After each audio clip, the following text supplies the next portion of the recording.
ಎಲ್ರಿಗೂ ನಮಸ್ಕಾರ. ಇವತ್ತು ನಾನು ಪರಮಪೂಜ್ಯ ಶ್ರೀ ಸಿದ್ದೇಶ್ವರ ಸ್ವಾಮೀಜಿಯವರ ಭಕ್ತಿ ಜೀವನ ಎಂಬ ಪುಸ್ತಕದಿಂದ ಒಂದು ಪುಟವನ್ನು ಓದಲಿದ್ದೇನೆ. ಸಂತ ಲಾವೋತ್ಸೆ ಕುರಿತಾದ ಒಂದು ದೃಷ್ಟಾಂತ ಇಲ್ಲಿದೆ. ಒಂದಿನ ಝೆನ್ ಗುರುಗಳು ಒಂದು ಮರದ ನೆರಳಿನಲ್ಲಿ ಕುಳಿತುಕೊಂಡಿದ್ರು. ಸಮೀಪದಲ್ಲೇ ಜುಳುಜುಳು ಸದ್ದು ಮಾಡುತ್ತಾ ತೊರೆಯೊಂದು ಹರಿಯುತ್ತಿತ್ತು.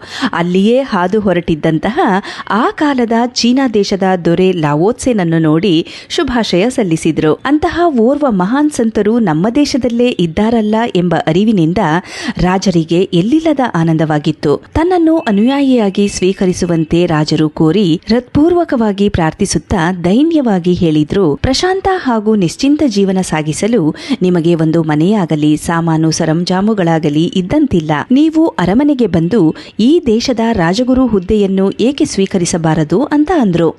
ಆಗ ಝೆನ್ ಗುರುಗಳು ನಿರಾಳವಾಗಿ ನಕ್ಕು ಹೇಳಿದ್ರು, ರಾಜರೇ, ನೀವು ನನ್ನನ್ನು ತಪ್ಪಾಗಿ ಗ್ರಹಿಸಿದಿರಿ. ನಾನಿಲ್ಲಿ ತುಂಬಾ ಸಂತೋಷದಿಂದ ಇದ್ದೇನೆ. ನನಗೆ ಈ ಜಗತ್ತಿನಿಂದ ಏನೂ ಬೇಕಾಗಿಲ್ಲ. ಈ ಪ್ರಕೃತಿಯ ಅನುಗ್ರಹದಿಂದ ನನ್ನ ಹೃದಯ ತುಂಬಿ ಹೋಗಿದೆ. ಆಗೋ ಅಲ್ನೋಡಿ, ತಿನ್ನಲು ಇಲ್ಲಿ ಹಣ್ಣುಗಳಿವೆ, ತುಂಬಿ ಹರಿಯುವಂತಹ ಆ ನದಿಯಲ್ಲಿ ಕುಡಿಯಲು ನೀರಿದೆ, ವಿಶ್ರಮಿಸಿಕೊಳ್ಳಲು ಹುಲ್ಲಿನ ಹಾಸಿಗೆ ಇದೆ, ಹಾಡುವ ಹಕ್ಕಿಗಳಿವೆ, ಇಡೀ ದಿನ ಆಹ್ಲಾದಕರವಾಗಿ ಬೀಸುವಂತಹ ಗಾಳಿ ಇದೆ. ಇಷ್ಟೆಲ್ಲ ಇರುವಾಗ ನನಗಿನ್ನೇನು ಬೇಕು? ನನಗೇನು ಬೇಕೋ ಅದನ್ನೆಲ್ಲ ಇಲ್ಲಿ ಪಡೆದುಕೊಳ್ಳುವೆ. ಅದರಲ್ಲಿಯೇ ದಿವ್ಯಾನಂದವನ್ನು ಅನುಭವಿಸುವೆ. ರಾಜರೇ, ನನ್ನ ದೃಷ್ಟಿಯಲ್ಲಿ ಇದಕ್ಕಿಂತ ಮಿಗಿಲಾದ ವೈಭವದ ಬದುಕು ಬೇರೊಂದಿಲ್ಲ ಅಂತ ಅಂದ್ರು.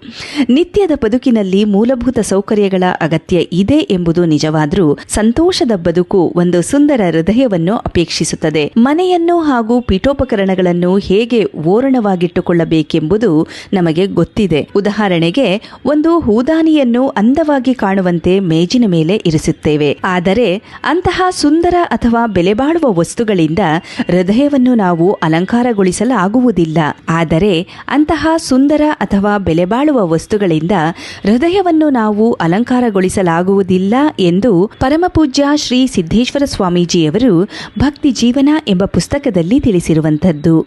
ಧನ್ಯವಾದಗಳು.